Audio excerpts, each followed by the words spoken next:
Bonjour à tous, bienvenue à notre webinaire sur comment le numérique peut transformer la prévention et la gestion des crises, notamment sur le plan de sauvegarde ou encore l'intervention des secours. Avant de commencer, on va attendre un petit peu que les participants se rajoutent. Je veux juste m'assurer que tout le monde m'entend bien dans le chat. Vous avez un petit chat à votre disposition qui sera là pour répondre aussi pour poser vos questions tout au long de la présentation. Si vous pouvez tous me mettre un petit mot pour m'assurer que tout est OK. Comme ça, on peut poursuivre tranquillement ce webinaire. Le son est OK, donc c'est déjà une bonne chose. Très bien. En tout cas, merci à tous de participer à ce webinaire. Donc, juste pour les petites précisions concernant la plateforme Livestorm, si vous voyez un petit bug ou si vous ne nous entendez pas bien, n'hésitez pas à nous le faire savoir sur le chat. Ou si vous rencontrez, vous, un bug de votre côté, vous n'avez qu'à rafraîchir la page et vous retomberez sur le webinaire. Donc, on va commencer petit à petit. Aujourd'hui, j'ai la chance d'avoir 3 intervenants que je vais laisser se présenter. Donc, dans l'ordre de passage de ce webinaire. Donc, je vous laisse la parole, messieurs. Merci de votre participation, d'ailleurs. Bonjour à tous. Donc, Jean-Yves Delechéneau, je suis référent préventeur à la SMACL et je suis chargé plus particulièrement des questions de responsabilité des collectivités locales. Et j'interviens pour faire différentes conférences sur toutes les problématiques de responsabilité, notamment en matière de risques naturels. Cyril. Bonjour. Oui, bonjour. Donc, Cyril Fournier, directeur des relations stratégiques de Batifire. Il y a quelques mois, j'étais encore colonel de sapeurs-pompiers professionnels, directeur adjoint de directeur par intérim, et donc je suis spécialisé en gestion des risques et gestion de crise. Bonjour à tous, donc moi c'est Paul Aimez, donc le cofondateur du bureau d'études numériques. Je suis initialement géographe et depuis 8 ans maintenant, je suis associé à la conception de nos solutions dédiées à la digitalisation des PCS et du PICS. Merci, messieurs, pour cette petite présentation. De toute façon, vous allez plus en savoir sur nos intervenants lors de leur intervention, qui va donc s'aborder. Donc, on va aborder ce webinaire en 3 temps. Il y aura donc monsieur Jean-Yves Delechéneau qui nous parlera plus de la réglementation, donc de la loi Matras.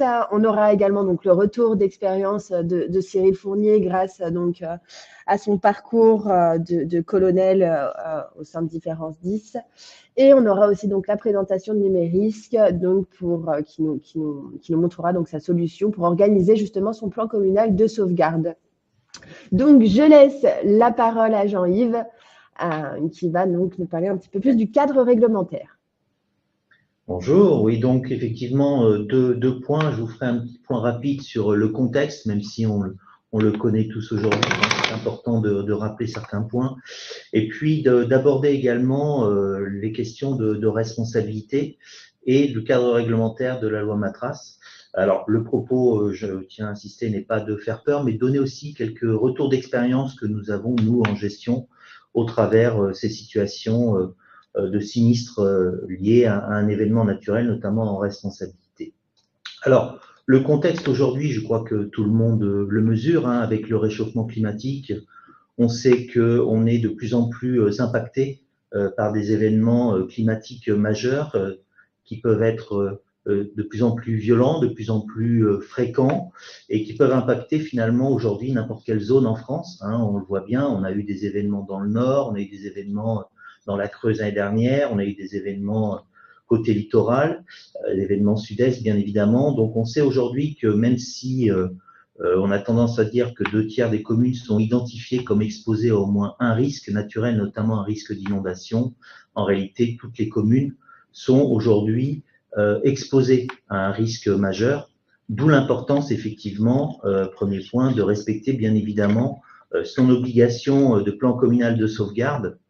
Et on sait aujourd'hui que les choses avancent, mais qu'un certain nombre de communes encore ne sont pas toutes dotées d'un plan communal de sauvegarde, même si aujourd'hui, encore une fois, les choses sont beaucoup plus avancées qu'elles ne l'étaient encore il y a quelques années. Alors, petite précision, et c'est le deuxième point, dans le cadre de ce rappel du contexte, le maire est l'acteur principal de la sécurité de ses administrés. C'est lui le garant de la sécurité de ses administrés. Et je rappelle donc deux points principaux. Hein. D'abord, au titre de ses pouvoirs de police générale, le maire doit prévenir l'ensemble des risques qui peuvent survenir sur le territoire de sa commune et il doit les faire cesser en organisant par des moyens appropriés les secours nécessaires pour garantir justement, en cas d'événement, la sécurité de ses administrés. Donc, c'est une obligation très lourde qui pèse sur le maire et qui est très large en même temps, puisque ça peut aller tout simplement de l'information auprès des populations, comme l'évacuation ou l'alerte, bien évidemment, ou une interdiction précise face à une situation donnée. Le petit retour que je peux vous faire, nous, en matière de gestion sinistre, on s'aperçoit, et j'y reviendrai tout à l'heure, que les communes, lorsqu'elles sont condamnées, le sont souvent, pas toujours, mais le sont souvent pour ne pas avoir pris suffisamment en compte une vigilance météo annoncée donc sur le territoire ou de ne pas s'être suffisamment doté d'outils pour justement suivre l'évolution d'un événement climatique majeur. Donc, ça, c'est un premier élément en termes de responsabilité et puis plus particulièrement au titre des pouvoirs de police générale du maire. Deuxième obligation, à côté de ces pouvoirs de police, mais qui sont étroitement liés aux pouvoirs de police du maire, ce sont les obligations spécifiques qui sont prévues, soit par le Code de l'environnement, soit par le Code de sécurité intérieure, vous les connaissez, la mise en place d'un DICRIM, l'obligation d'informer la population avec une information biennale, les repères de crues et l'entretien de ces repères de crues, et bien évidemment la mise en place du PCS. Ça, ce sont des obligations particulières, spécifiques de sécurité. C'est important de le souligner parce que c'est un point d'appui en matière de responsabilité pénale des élus. Je rappelle que le non-respect d'une obligation particulière de sécurité, le non-respect délibéré, la violation délibérée d'une obligation particulière de sécurité, est un délit aggravé en matière de droit pénal et de responsabilité pénale des élus. Donc, le maire, effectivement, doit être attentif, là aussi, sur le respect de ses obligations particulières, faute de quoi il expose non seulement la commune, mais il s'expose lui aussi. Alors, en ce qui concerne la commune, je dirais, normalement, vous serez assuré en responsabilité si malheureusement il y a un événement dramatique sur le territoire de votre commune. Par contre, en ce qui concerne la responsabilité pénale d'un élu, ça, c'est quelque chose qui est porté personnellement par l'élu, voire aussi, je fais une petite parenthèse, voire aussi par un fonctionnaire, puisque un fonctionnaire peut aussi être mis en cause pénalement dans le cadre d'un événement naturel qui engendrerait des décès ou des accidents graves sur le territoire de la commune. Donc, c'est un point important en matière de responsabilité pénale, puisque la condamnation à une amende, à une peine d'emprisonnement ou une interdiction d'exercer pour les élus, ce sont des peines personnelles. Et là, effectivement, l'assurance n'aura aucun effet. On ne pourra pas, effectivement, garantir ce type de situation. Alors, encore une fois, ces situations sont rares, notamment les condamnations pénales des élus. Ce sont des situations qui sont rares. Il y a 3 décisions qui ont été rendues. Tout le monde a en tête, bien évidemment, ce qui s'est passé à La Faute-sur-Mer et la condamnation du maire à 2 ans de prison avec sursis. Je rappellerai qu'il a été condamné non seulement pour violation délibérée à une obligation particulière de sécurité, absence de DICRIM et absence d'information biennale, mais aussi faute caractérisée, donc faute grave en fait, pour ne pas avoir notamment mis en place à l'époque un PCS, même s'il n'avait pas cette obligation. Plus près de nous, 2 décisions qui ont été rendues, une en 2022 et une en 2024, début 2024. La Malou-les-Bains, pour ceux qui en ont peut-être entendu parler, il s'agissait d'une inondation d'un camping municipal qui a donné lieu malheureusement au décès de 4 personnes. Et les 2 maires de la commune, l'ancien maire et le maire au moment des faits, ont été condamnés chacun à 1 an de prison avec sursis et interdiction d'exercer plus une amende pour ne pas notamment avoir non seulement intégré des éléments de mesure et de suivi de la pluviométrie pour déclencher l'alerte, puisque le PCS avait 2 niveaux. Il y avait un niveau de pré-alerte et quand on dépassait un certain niveau de pluviométrie, on passait à un stade d'alerte.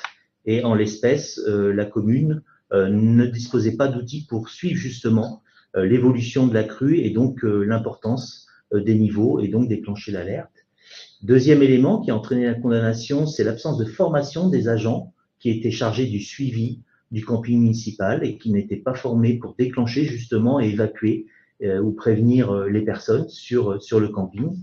Et troisième élément qui est important, c'est en ce qui concerne un élu, l'absence de mise à jour de son numéro de téléphone. Il avait changé de numéro de portable et il n'avait pas prévenu les services de la préfecture de ce changement de numéro de portable et donc la préfecture n'arrivait pas à le joindre. Alors, j'attire votre attention sur le fait qu'il s'agit d'une décision en cours, elle n'est pas définitive, mais ça montre que finalement, c'est pas le tout d'avoir un PCS. Il faut que ce PCS soit mis à jour, actualisé, faute de quoi on peut s'exposer à une condamnation. Et deuxième affaire, c'est l'affaire Ville de Biot, donc toute récente. Peut-être que vous en avez entendu parler là aussi, où l'ancienne maire de la commune a été condamnée, elle aussi, à 1 an de prison avec sursis, pour plusieurs raisons. La première, c'est de ne pas avoir pris en considération suffisamment l'alerte, la vigilance météo. Le deuxième point, c'est de ne pas avoir actualisé le PCS et en particulier l'organigramme du PCS. Et le troisième point, bien évidemment, c'est de ne pas avoir déclenché ce PCS. Donc, encore une fois, ces décisions sont à la marge par rapport à l'ensemble des événements qui ont pu survenir et on n'a pas, c'est pas dans ce domaine-là qu'il y a le plus fort taux, de condamnation des élus, mais ça montre combien il faut être vigilant sur le fonctionnement et j'ai envie de dire le caractère opérationnel de son PCS. Autre élément de contexte, des enjeux de prévention, bien évidemment. On le sait aujourd'hui, il y a des études de la Caisse centrale de réassurance qui démontrent très clairement que finalement, l'élément majeur aujourd'hui qui permet de faire de la prévention en matière de risques naturels, c'est le plan de prévention des risques, qui relève de la responsabilité de l'État. Mais bien évidemment, ce plan de prévention des risques entraîne des obligations, et notamment cette obligation de PCS pour les communes. On sait aujourd'hui que sur la période 1998-2018, donc 30 ans, grâce à la mise en place des plans de prévention des risques et donc des outils qui prennent le relais, si je puis dire, du plan de prévention des risques, on a permis de contenir les impacts du réchauffement climatique et de l'augmentation des événements climatiques et en particulier des inondations et donc de limiter finalement le coût. En clair, si on n'avait pas mis en place ces PPR et les outils relais de ces PPR et notamment les PCS, on aurait eu un coût financier beaucoup plus important des conséquences climatiques. Donc c'est pas neutre, d'autant plus que ça permet d'acculturer les populations et de leur donner les bons réflexes. Autre élément, toujours étude de la Caisse centrale de réassurance, alors qui date un peu, qui est une étude de 2020. On sait aujourd'hui que mise en place d'un PPR plus PCS permet de réduire la fréquence des sinistres. Alors quand je dis des sinistres, c'est l'ensemble des sinistres sur le territoire d'une commune, c'est notamment principalement les populations, mais ça permet de réduire de l'ordre de 45% les sinistres survenus sur le territoire d'une commune. Donc c'est vraiment pas neutre. Alors la CCR a également précisé que malheureusement, avec le réchauffement climatique, on n'arriverait pas à réduire de façon plus importante et que malheureusement, on aurait encore un coût significatif des inondations, notamment, mais ça permet de contenir les incidences du réchauffement climatique. Alors, quelques mots du coup sur rappel, mais je pense qu'aujourd'hui vous les connaissez, quelques mots de rappel sur la loi Matras. Je rappelle que donc la loi Matras mise en place des PCS obligatoires pour les communes dès l'instant où celles-ci sont couvertes par un PPI approuvé, concernées par un plan de prévention des risques naturels miniers prescrit ou approuvé. C'est la nouveauté par rapport à avant, puisque, et j'ai envie de dire, c'est un des enseignements de ce qui s'est passé à la Faute-sur-Mer, puisqu'à la Faute-sur-Mer, le PPR était prescrit mais pas approuvé, et à l'époque, l'obligation de PCS ne valait que pour un PPRN ou un PPRI approuvé. Donc désormais, on a étendu cette obligation au PPR prescrit. comprise dans un territoire à risque important d'inondation ou territoire exposé à un risque volcanique, sismique, ou encore soumis à un risque incendie majeur tel que prévu par le Code forestier.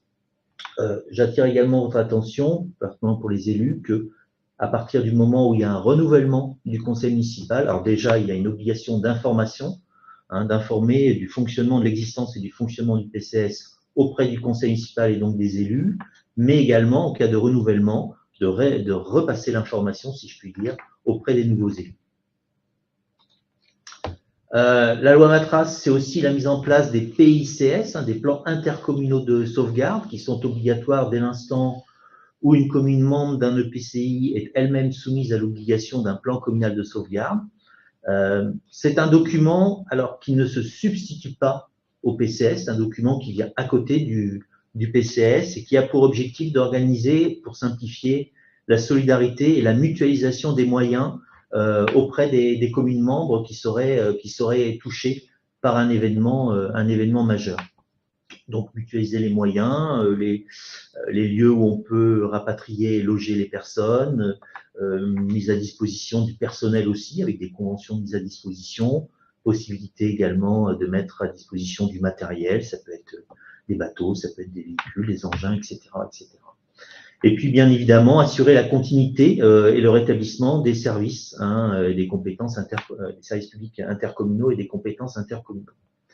Donc, je l'ai dit à l'instant, le PICS ne se substitue pas au PCS. C'est pas parce qu'il y a un PICS que vous n'avez plus d'obligation de réviser, enfin de mettre en œuvre ou de réviser votre PCS. Et puis surtout, pas de transfert de compétences, de pouvoir de police du maire. Le maire conserve ses pouvoirs de police en tant que représentant de la commune. Et à ce titre-là, c'est lui qui a la main sur son PCS. Obligation de révision, j'insiste là-dessus, car souvent, nous on le voit, pour avoir fait quelques sondages, les communes mettent en place un plan communal de sauvegarde et finalement ce plan communal de sauvegarde, il n'a pas été actualisé. Et quand on pose la question, on dit non, le plan de sauvegarde actuellement, il date de temps. Et pareil pour le DICRIM d'ailleurs, je fais une petite parenthèse, on s'est aperçu que ces documents n'étaient pas toujours mis à jour, alors qu'aujourd'hui, vous avez cette obligation de mettre à jour, à minima tous les 5 ans, le plan communal de sauvegarde. Ça, c'est la première obligation des décrets d'application de la loi Matras. Et la deuxième obligation, c'est bien évidemment l'obligation de mettre en œuvre, de mettre en place des exercices de simulation de crise, à minima tous les 5 ans. Sachant que cette obligation sera remplie dès l'instant où vous aurez déclenché, si je puis dire pour de vrai, face à un réel événement, votre PCS. Donc l'idée de ces exercices, bien évidemment, c'est d'acculturer les populations, c'est de se mettre en situation réelle pour que l'ensemble des acteurs, finalement, si je puis dire, prennent leur marque et surtout soient accoutumés en cas de réel événement pour que chacun puisse exercer son rôle.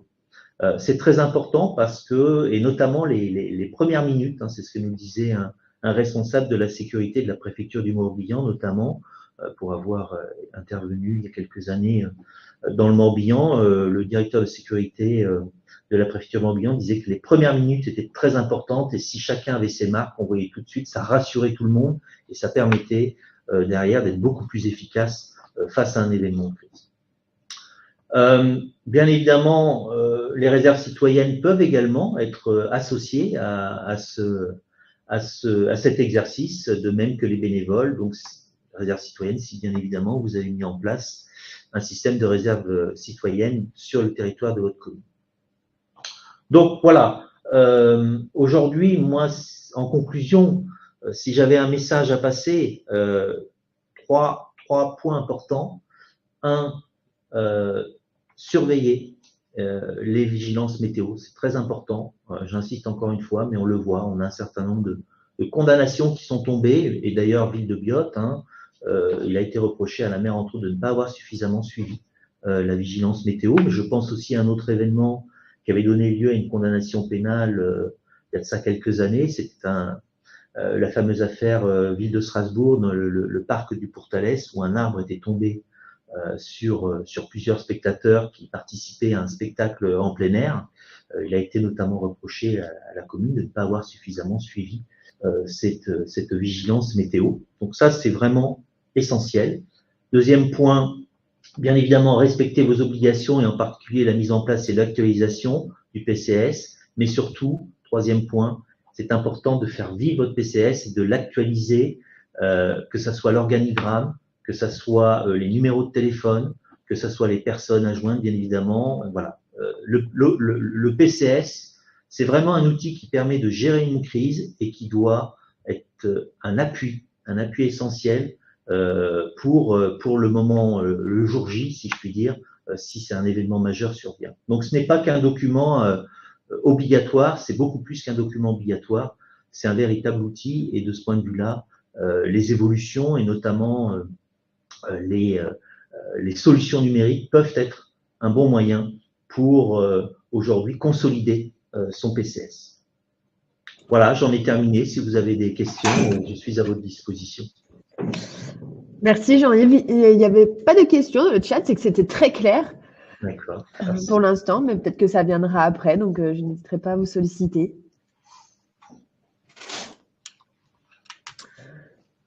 Je passe la parole à Cyril Fournier, du coup.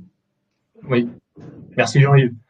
Bien, donc pour ma partie, donc on va traiter déjà d'une approche opérationnelle sur une expérience vécue dans le département du Nord et ensuite on verra un peu comment les nouveaux outils numériques doivent être au service du management des risques et de la gestion de crise de manière éventuelle, parce qu'on parle bien de crise à l'état pur, que ce soit pour la tempête Xynthia où ça a été avéré sur des risques naturels, mais il faut aussi ne pas oublier qu'il y a la partie risque technologique qu'il faut prendre en compte. Et pourquoi pas aujourd'hui les risques sociétaux, parce que vous avez bien vu avec l'actualité ce qui se passe par exemple à Nouméa, où le contexte est particulièrement tendu. Et pourquoi est-ce qu'un PCS n'aurait pas justement vocation à contribuer également à gérer ce genre de situation et peut-être même à favoriser un retour à la normale. Donc là, dans un premier temps, déjà, vous parlez très succinctement de Batifire.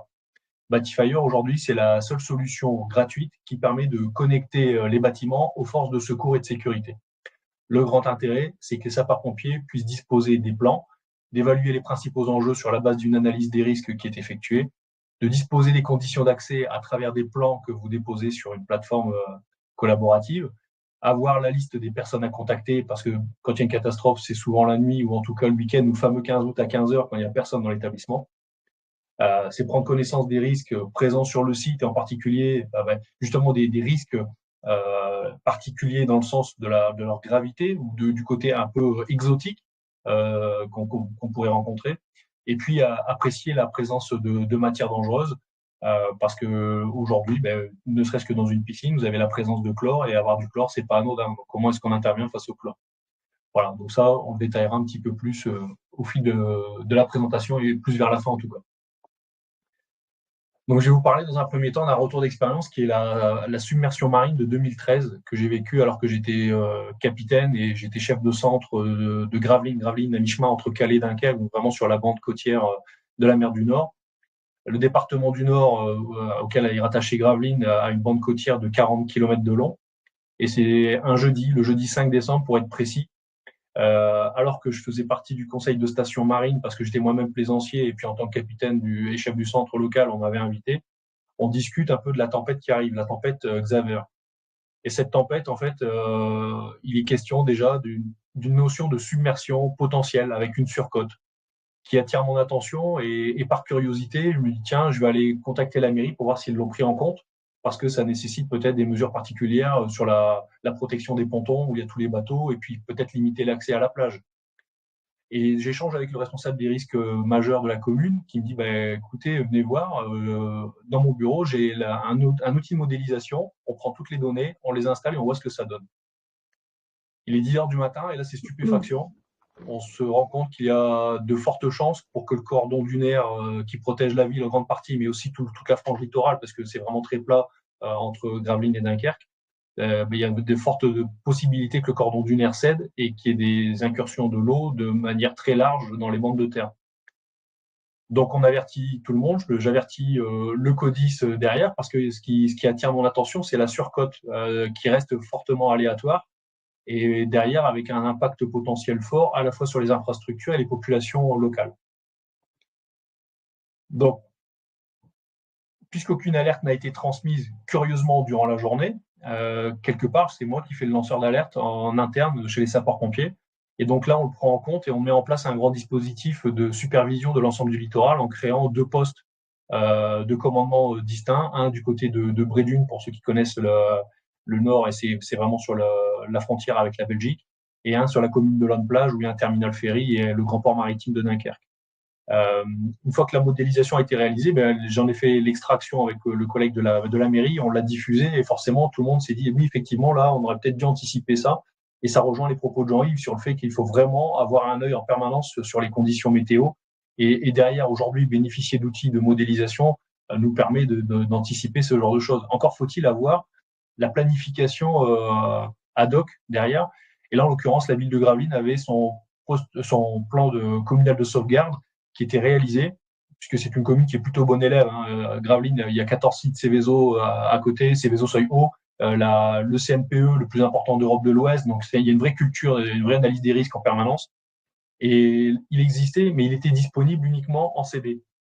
Donc, si vous n'aviez pas le CD, vous ne saviez pas à l'époque quelles étaient les données saisies et comment s'organiser, s'articuler le plan communal de sauvegarde.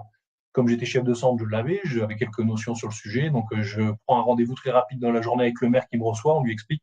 Et en fait, notre crainte est au beau milieu de la nuit. Donc, on est sur des coefficients de marée qui sont de l'ordre de 103 en journée et 100 durant la nuit, ce qui est une grande marée, certes, mais qui reste faible par rapport au maximum théorique qui est de 120. Voilà, on a déjà eu du 119, mais là, 102, 103, c'est pas quelque chose qui doit nous alarmer. Sauf que couplé à l'onde de tempête, avec la forte dépression, puisqu'on descend aux alentours de 960 hectopascales, on a des difficultés à estimer ce que sera réellement la submersion. Et là, on craint vraiment qu'il y ait des inondations massives, alors que ce n'est jamais arrivé. Et donc, puisque c'est jamais arrivé, on dispose pas de retour d'expérience sur le sujet, savoir comment ça va se gérer. Alors, ce qu'on se dit, c'est que c'est en pleine nuit. Du coup, les gens sont chez eux, ils dorment. Mais c'est bien parce qu'il n'y a personne dans les rues, mais potentiellement, c'est d'autres difficultés parce qu'il va falloir aller tous les chercher chez eux pour les évacuer le cas échéant.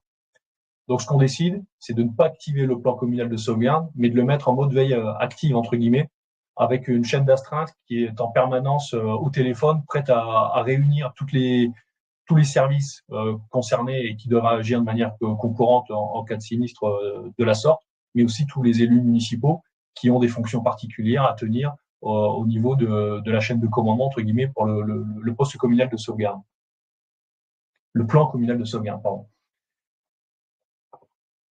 Alors, juste à titre indicatif, ça c'est la plage de Gravelines. Donc j'ai fait exprès de vous montrer une photo où il y a du soleil, comme ça vous voyez dans le nord, il fait beau aussi. C'est pas, contrairement à ce qu'on pourrait croire, c'est pas tout le temps pluvieux. Par contre, le 5 décembre, voilà ce que ça donne. Donc toute la digue ici est submergée. Donc la plage est immense, c'est les grandes plages du nord. Vraiment, l'image qu'on en a, c'est il y a 1,8 km entre le bord de la digue et le niveau de la mer à marée basse. C'est immense.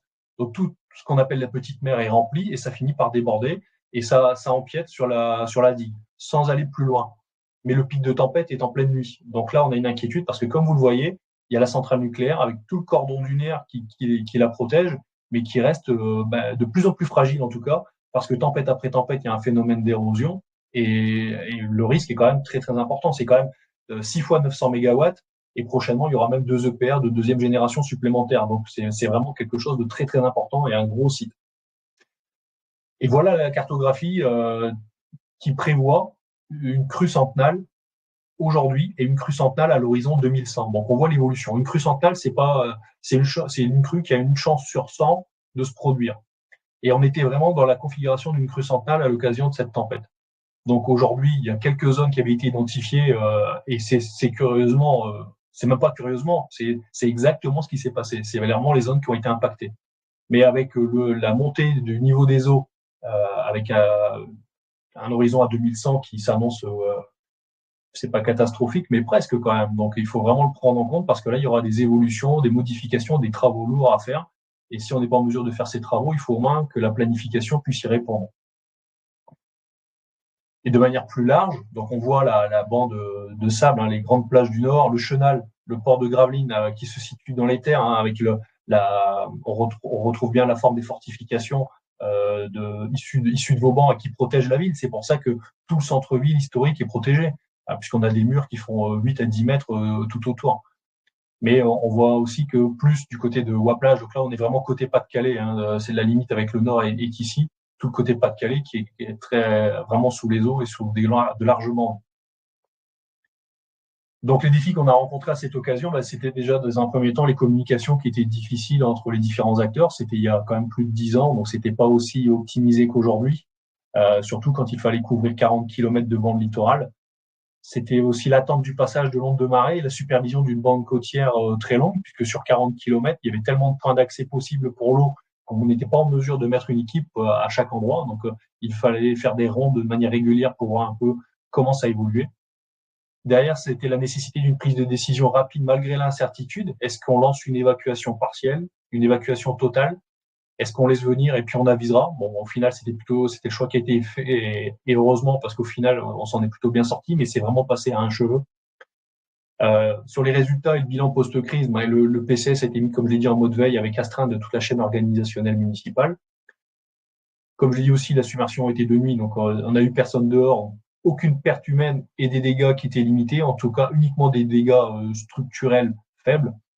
Retard dans la supervision de certaines zones difficiles d'accès parce que le cordon dunaire, il est parfois très large. Donc, pour aller jusqu'au contact de la mer dans le cordon dunaire, il faut des véhicules 4x4 avec des accès parfois qui sont très limités et ça a nécessité derrière une nouvelle numérotation des accès, une identification, une amélioration des accès, en tout cas pour les véhicules de secours.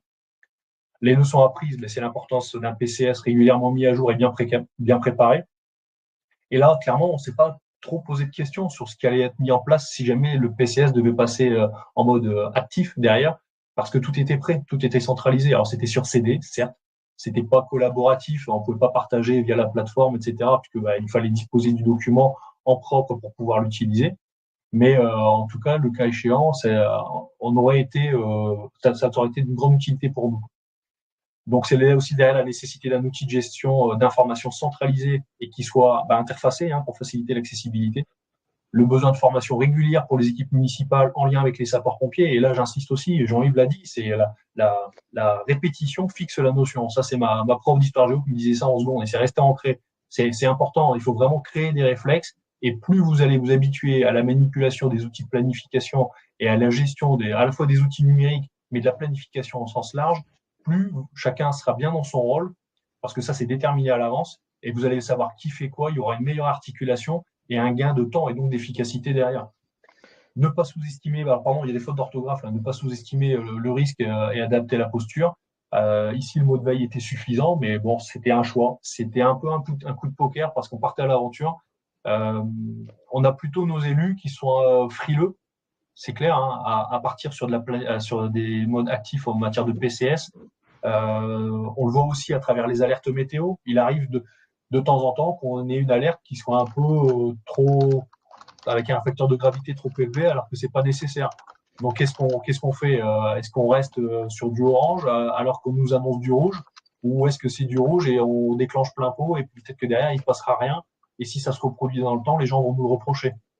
Donc là aussi, l'adaptation de la posture, elle est clairement pas évidente. En tout cas, moi j'estime qu'on peut pas reprocher aux élus de faire une erreur, sauf si elle est vraiment avérée en matière de posture, parce que les outils aujourd'hui, même s'ils sont plus perfectionnés qu'il y a 10 ans, il y a toujours une part d'aléa et ce côté-là, on le maîtrise pas. Donc il y a une notion de sensibilité, de consultation des experts pour pouvoir aller plus loin dans la démarche et s'assurer. Mais même les experts, puisque de toute façon les bulletins météo sont rédigés par des experts de chez Météo France, ce sont des experts. Néanmoins, l'erreur est humaine, malgré la modélisation qu'on peut avoir à côté. Donc aujourd'hui, on fait au mieux, clairement. Et je pense que ça restera comme ça. Même si on injecte de l'IA, on pourra peut-être s'améliorer un peu, mais je suis pas sûr qu'on arrive à du 100% de réussite. Cyril, une petite question, Cyril, je me permets. On nous demande si les communes et EPCI ont-elles été associées au déploiement des postes de commandement opérationnel pour former un PC interservice, ou le PCC était-il à part de cet organe de commandement? Alors le PCC était à part de parce que comme je l'ai dit, le PCC, le poste de commandement sapeur-pompier, était sur la commune de Lonne-Plage, alors que le PCS ils avaient quand même activé une petite veille et il y avait deux, trois élus qui étaient présents en mairie, à Gravelines en particulier. Donc c'était vraiment dissocié. C'était interservice dans le sens où les sapeurs-pompiers communiquaient avec la police et la gendarmerie pour assurer les rondes, etc. Mais les services municipaux n'étaient pas associés en plein. Il y avait une communication téléphonique de base. Mais en présentiel, on n'était pas tous ensemble au même endroit. Voilà. Sur la slide suivante, bon, c'est tout simplement, c'est quand même une tempête qui a fait 11 morts en Europe, donc ça, c'était vraiment une tempête importante. Derrière, ce qui a été dit dans la presse, c'est des inquiétudes notamment sur la commune de Dunkerque, parce que les écologistes disent qu'il s'en est fallu de peu pour que la ville se retrouve sous les eaux, et c'est une réalité, hein, c'était vraiment le cas. Et potentiellement sur 40 km de bande littorale, dont le grand port maritime de Dunkerque, avec une zone industrielle qui est particulièrement dense, avec beaucoup d'entreprises, avec des niveaux de risque très élevés. Donc là derrière, au-delà de l'aspect gestion communale de la crise, c'est quand ça arrive en zone industrielle, comment est-ce qu'on gère avec les effets dominos potentiels, etc. Voilà. Donc voilà, la deuxième partie, c'est plus sur l'importance de la gestion des risques et des PCS pour les collectivités, même si je suis convaincu que vous-même, vous en êtes convaincu. C'est l'évolution des risques naturels et anthropiques, et je l'ai dit tout à l'heure, donc là j'insiste juste sur le point des risques sociétaux.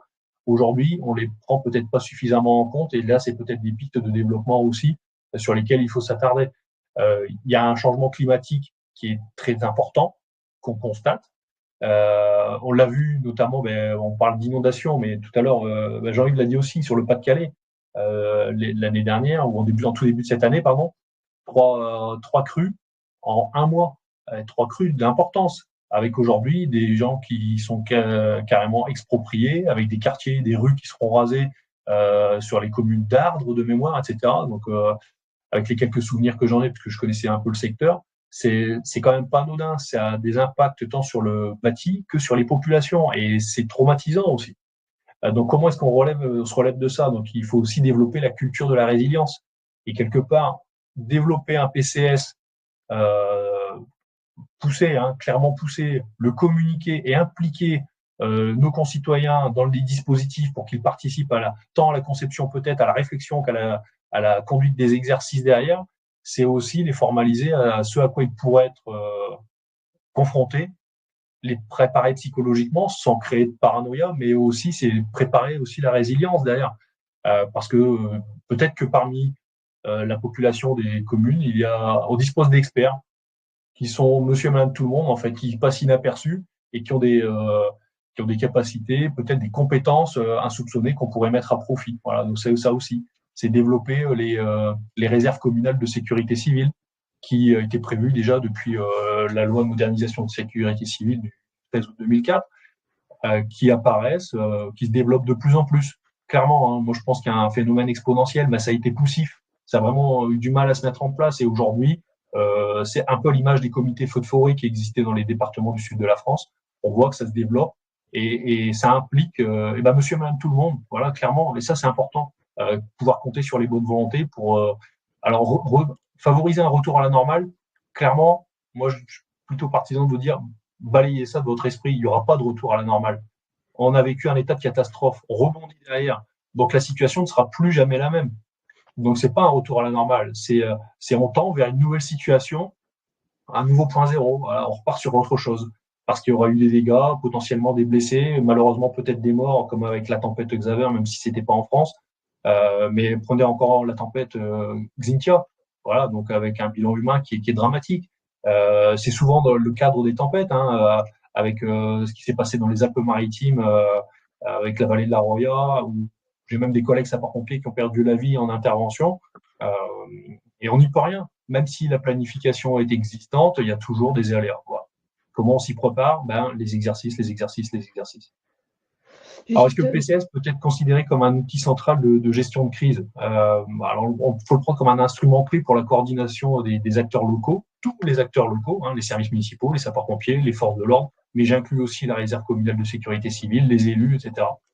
C'est la protection des populations et le maintien des services publics essentiels en cas de crise, parce qu'il y a un minimum à maintenir en activité, donc avec un plan de continuité de l'activité. c'est le référencement du matériel, des lieux de repli, d'accueil, des organigrammes, etc. C'est si je dois héberger 100 personnes que je dois évacuer, est-ce que gymnase du coin est en sécurité, ou est-ce qu'au contraire, il faut que je communique avec les communes voisines pour pouvoir solliciter l'accueil dans des hôtels, des gymnases, tout type de structure qui permettra d'accueillir du monde en sécurité, quoi. C'est aussi l'importance de la préparation, c'est le rôle des exercices et de la mise à jour régulière. Et ça, Jean-Yves l'a dit aussi, il a raison sur toute la ligne, Jean-Yves, hein, clairement. Il faut vraiment faire la mise à jour. C'est pas un one-shot. Il faut en tout cas certainement pas partir dans cette optique-là, parce que les risques évoluent tellement vite et malheureusement d'un point de vue plutôt défavorable qu'il faut régulièrement mettre à jour toutes les données. Justement, petite Ensuite, question, Cyril, avant, oui. parce que c'était juste par rapport à la situation d'avant. Est-ce qu'un chargé de mission gestion de crise de la municipalité aurait une utilité au niveau du PCC dans justement cette situation? En fait, l'utilité, il l'a eu dans la journée quand il m'a assisté à créer la modélisation et à solliciter l'autorité municipale. Le maire m'écoutait, il n'y avait pas de souci là-dessus.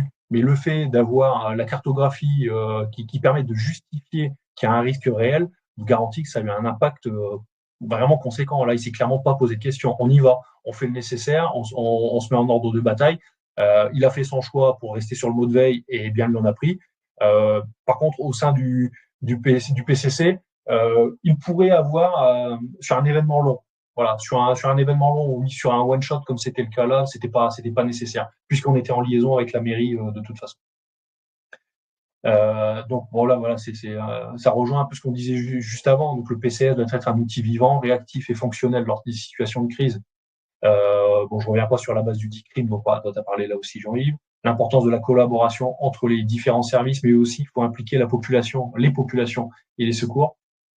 Ensuite, en matière de réglementation et d'obligations pour les collectivités, il y a une pression croissante pour les communes face aux obligations légales. La judiciarisation est une réalité. Les condamnations d'élus arrivent ponctuellement. Ça génère aussi un peu d'angoisse vis-à-vis de nos élus. Et c'est pas pour rien qu'il y a aussi beaucoup de maires qui ont démissionné. Il y a eu une grande vague de démissions parce que la pression est quand même très très forte. Et pour soulager le maire, il faut qu'on se prépare. Et derrière, c'est avoir toute l'équipe municipale et tous les services à travers la création d'outils bien pensés, pratiques, qui sécurisent un process. C'est surtout ça. Derrière, des enjeux de conformité réglementaire pour éviter les risques juridiques en cas de crise mal gérée, bien évidemment, comme je le disais, et puis les conséquences potentielles pour les communes qui négligeraient ce PCS, là encore, soit parce que c'est toujours pas fait, et il y a beaucoup de communes pour lesquelles c'est toujours pas fait, et soit parce que c'est pas mis à jour, et comme je le disais, c'est pas parce que ça a été fait une fois que c'est valable toute la vie, et que derrière on peut dire qu'on est protégé juridiquement. Et heureusement, derrière, il y a des outils qui nous permettent aujourd'hui de faire évoluer tout ça. Donc, c'est le cas de Batifire, c'est le cas de Numérisque dont vous parlera Paul juste après moi. Et donc là, les avantages de la digitalisation, c'est déjà forcément l'optimisation du temps pour la création et la mise à jour des plans. On arrête avec le papier. Il faut numériser et digitaliser pour pouvoir jouer sur l'interopérabilité et la transmission des données en temps réel. C'est la simplification des démarches administratives complexes, notamment pour les petites communes, avec la possibilité, là aussi maintenant, de créer des plans intercommunaux. C'est l'amélioration de la gestion des données pour tout ce qui sera cartographie, les infrastructures, mais aussi les zones à risque. Ensuite, c'est d'un point de vue vraiment purement municipal, c'est l'optimisation des ressources, mais toutes ressources, qu'elles soient humaines, mais aussi techniques. Ça permet aussi de rappeler les troupes un peu à la manière d'un plan blanc dans un hôpital. Voilà, on appuie sur le bouton, là il y a une problématique. Si on a appuyé, c'est que c'est justifié. Donc on met tout le monde en astreinte active, ou on ramène tout le monde en salle de crise communale pour pouvoir concourir à. Alors, je vais pas redire gérer la crise parce que je suis pas d'accord. On gère pas la crise, on la subit clairement, sinon ce serait pas une crise. On fait au mieux avec la crise, on essaie de la conduire. Voilà. Et donc ensuite faire l'état des lieux sur les ressources humaines, techniques, matérielles, l'automatisation de certaines tâches qui sont parfois répétitives, comme la mise à jour des plans, la gestion des fichiers, potentiellement des plans, on peut les mettre à jour à chaque modification d'un carrefour. Et dans une commune, ça n'arrête pas. Donc là, c'est plus un sens unique, c'est devenu une voie à double sens. Là, on a mis un rond-point à la place d'un feu rouge, etc. Tout ça, ça peut avoir un impact aussi. Et destruction, construction de bâtiments, des modifications qui touchent au cadastre. Tout ça, c'est à prendre en compte aussi. Et au final, c'est vraiment aussi la clé de voûte, hein, c'est la meilleure utilisation des deniers publics. Voilà, c'est aussi rationaliser et pour les équipes municipales, justifier de la bonne utilisation des deniers publics aux yeux du contribuable. Et ça, c'est important. En tout cas, il y a une forte pression, de plus en plus en tout cas, sur le sujet. Ensuite, il y a l'accessibilité, la traçabilité, c'est la disponibilité des informations en temps réel pour les décideurs et les acteurs de terrain. On l'a vu à travers la modélisation en particulier. La centralisation des données en facilitant la collaboration entre les services, quels qu'ils soient, hein, jusqu'à la préfecture. Et ça, c'est important parce que faut pas oublier que les services préfectoraux rentrent dans la boucle. L'historique des actions et des mises à jour, facilitant l'évaluation post-crise et les rétex avec la possibilité de gérer des mains courantes digitalisées, soit pour les communiquer en temps réel avec les services préfectoraux via le site PC, par exemple, mais aussi pour en bénéficier après. C'est comment est-ce qu'on grandit par rapport à la situation qu'on a vécue. Il faut développer cette culture du retour d'expérience qui est essentielle et qui permet derrière de prendre en compte les problématiques qu'on a rencontrées pour les améliorer. Action, réaction. Voilà. Les exemples concrets, comment la numérisation aurait amélioré le processus dans le Nord. C'est l'impact direct sur la réactivité des équipes municipales et de secours. S'il n'y avait pas eu de plan communal de sauvegarde, on aurait passé l'après-midi à se gratter la tête à savoir qui fait quoi, qui on fait venir, pourquoi. Alors que là, tout est prêt. On appuie sur le bouton, on déclenche. Chacun sait quel est son rôle. Un tel sait qu'une fois qu'il a été appelé, il doit appeler un tel, qui appelle un tel, etc. La chaîne peut se mettre en place comme ça. Ou alors de manière automatisée, maintenant, on peut le faire de plus en plus facilement avec de nouveaux systèmes d'alerte, aussi avec FR Alert, dont je parle un peu plus loin dans la diapo. Donc, c'est vraiment, on est à l'ère de la facilitation de la communication. Ensuite, il y a le gain en efficacité et en coordination durant la crise, avec les évacuations envisagées, la gestion des matériels, ça peut aller aussi jusqu'au relogement, parce que ça, c'est important. Les liens avec les technologies modernes, donc quand je dis moderne, c'est vraiment dans l'air du temps, ça va être aussi maintenant avec l'introduction peut-être d'intelligence artificielle dans tout ça.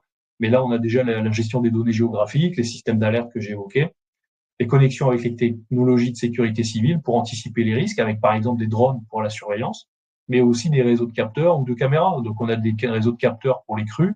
La sécurité civile est en train de travailler au développement d'un réseau de capteurs propre à la détection précoce des feux de forêt à l'échelle de tout le territoire. Donc tout ça, ce sera coordonné, couplé, et c'est des données qui seront captées en temps réel par les forces, par la sécurité civile et les services de secours. Donc pourquoi est-ce qu'on ne pourrait pas interfacer l'ensemble? Voilà. L'idée, c'est aussi à un moment donné de ne saisir la donnée qu'une seule fois et de gagner du temps pour faire en sorte qu'elle soit exploitable par le plus grand nombre et consultable tout au moins, justement pour contribuer à conduire la crise. Pour finir, donc sur l'aspect vraiment purement Batifire, dans le contexte des plans communaux de sauvegarde, donc il faut le voir comme un outil stratégique pour la gestion des crises, avec un cas pratique. C'est typiquement sur un scénario où l'inondation permettrait à Batifire d'accéder rapidement aux informations sur les infrastructures. Ça permet la consultation immédiate des plans de bâtiments pour les sécuriser, notamment vis-à-vis des coupures d'énergie, et organiser l'évacuation rapide et en bon ordre. Ça, c'est essentiel. Mais ça permet aussi l'optimisation de la coordination entre les services municipaux et les secours à l'aide des données qui sont actualisées. Pourquoi? Parce que Batifire, en fait, donc déjà, c'est complètement gratuit. J'insiste là-dessus, c'est gratuit tant pour les forces de sécurité et de secours, donc police, pompiers, gendarmerie, SAMU, etc., tous ceux qui concourent de près ou de loin à l'urgence, mais aussi complètement gratuit pour les exploitants. Tout type d'exploitants. Aujourd'hui, on s'adresse plutôt aux établissements recevant du public, recevant des travailleurs, les industries, mais ça peut être aussi monsieur, madame, tout le monde qui veut référencer son habitation. Voilà, il y a aussi cette possibilité-là. C'est le cas, par exemple, dans l'Ain, on a des particuliers qui se sont référencés. Certains veulent le faire là dans le département du Lot-et-Garonne. Pourquoi pas? L'idée est d'obtenir une couche bâtimentaire la plus complète possible, permettant de récupérer les informations d'un maximum de bâtiments. Alors, quand je dis les informations, ce sont les plans, les coordonnées des personnes ressources, notamment pour les problématiques de nuit ou lorsqu'on n'est pas en jour ouvré, en tout cas pour les ERP, les établissements recevant des travailleurs, une vraie analyse du risque qui nous permet de comprendre les risques courants, mais aussi les risques particuliers, afin de déterminer les mesures à mettre en place, notamment pour les services de secours. Je vais vous donner un exemple. Si un établissement nous dit clairement que son réseau de poteaux incendie est hors service, et réseau privé est hors service pour une cause de maintenance et de travaux, il met l'information, il met dans son analyse du risque, il crée une codification pour alerter les services de secours, qu'ils le voient et qui du coup peuvent faire en sorte de faire partir un camion porteur d'eau ou un dévidoir automobile très rapidement, sans avoir à le constater en arrivant sur les lieux. Donc c'est déjà prévu avant même que le sinistre arrive. Il n'y a plus qu'à appuyer sur le bouton par l'opérateur qui reçoit l'appel au 18 ou au 112. Et donc là, on est vraiment on est au-delà de l'efficacité, on est dans l'efficience. Et parce que derrière, il y a aussi une notion de gain avec le coût du sauvé, en fait, tout ce qu'on va pouvoir protéger parce que les sapeurs-pompiers vont pouvoir intervenir plus vite et de manière plus efficace avec les informations surtout à jour. Donc c'est tout ce que permet Batifire et c'est même au-delà de ça, hein, au-delà aussi des risques. Par exemple, on peut aller sur la gestion des biens, des œuvres à protéger. Si vous avez un musée, etc., ben, vous pouvez mettre le PSBC, le plan de sauvegarde des biens culturels. Vous pouvez déposer ce document avec les plans, en tout cas dans la rubrique documentaire, et c'est consultable par les sapeurs-pompiers qui savent exactement, du coup, quelles sont les œuvres à protéger, dans quelle priorité, dans quelle boîte ils doivent transporter les œuvres, où est-ce qu'ils les déposent, etc. Enfin, tout est prévu. Et en l'occurrence, si c'est par exemple une mairie qui vient à Boulay, dans cette priorité, ils vont positionner vraisemblablement le ou les registres d'état civil, les documents d'archives essentiels, peut-être une ou deux œuvres d'art, tableaux, statues, ce que vous voulez. Et ça, pareil, les sapeurs-pompiers y accèdent directement. Donc, c'est uniquement, non, j'allais dire une bêtise, c'est pas uniquement, c'est depuis une tablette ou smartphone avec une application ou depuis un navigateur Internet, depuis n'importe quel ordinateur, peut-être même depuis un téléphone portable individuel avec une connexion, avec un accès mot de passe qui permet d'accéder à un back-office et toutes les informations sont consultables. À la fois depuis un QR code qui peut être apposé sur le bâtiment et qui correspond au référencement unique du dit bâtiment, ou alors depuis un moteur de recherche où en tapant les 2-3 premières lettres du bâtiment, on retrouve toutes ces informations, on le retrouve dans une liste, puis on retrouve toutes ces informations et ça permet aux sapeurs-pompiers déjà de consulter les informations durant le trajet. Parce que parfois, ils peuvent mettre 10 minutes pour arriver sur les lieux parce que la caserne n'est pas juste à côté. Et donc là, ça veut dire qu'en arrivant sur les lieux, ils savent exactement ce à quoi ils risquent d'être confrontés. À quel endroit ils vont couper le gaz, à quel endroit ils vont couper l'électricité, que le bâtiment comprend autant de personnes, que s'il y a un point d'évacuation, il est à tel endroit. Donc c'est là où ils doivent s'attendre à retrouver les personnes. Voilà, il y a vraiment beaucoup d'informations. Cyril, par rapport à Batifire, on nous demande les SDIS saisiront les plans étarés via ce logiciel pour l'ensemble des étarés de leur département à l'avenir? Pour les SDIS partenaires, oui. Je te laisse répondre. Oui, clairement. Donc, en fait, les SDIS gèrent tout le volet étaré. Et alors aujourd'hui, il y a 16 SDIS partenaires. Très rapidement, on aura la moitié des SDIS, puis la totalité dans le courant de l'année prochaine. Donc, ils sont tous convaincus de l'utilité. Ça leur permet de gérer leurs étarés de manière dématérialisée, là où jusque maintenant, ils n'avaient pas d'outils. Et en plus, c'est gratuit. Donc, forcément, ça les intéresse de pouvoir travailler comme ça parce que c'est de la mise à jour en temps réel. Et ça permet d'avoir l'information la plus précise possible, le cas échéant.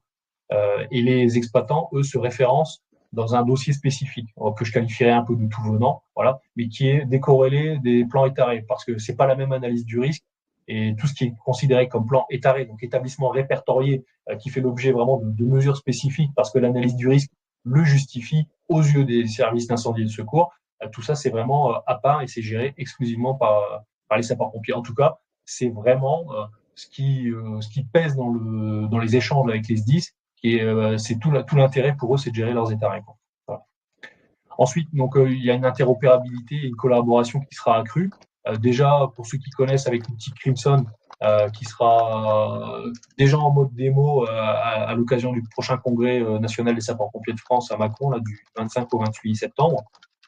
Puis avec Nexis, qui sera un logiciel qui permettra de gérer l'alerte et de gérer tout le point de vue opérationnel pour les sapeurs-pompiers.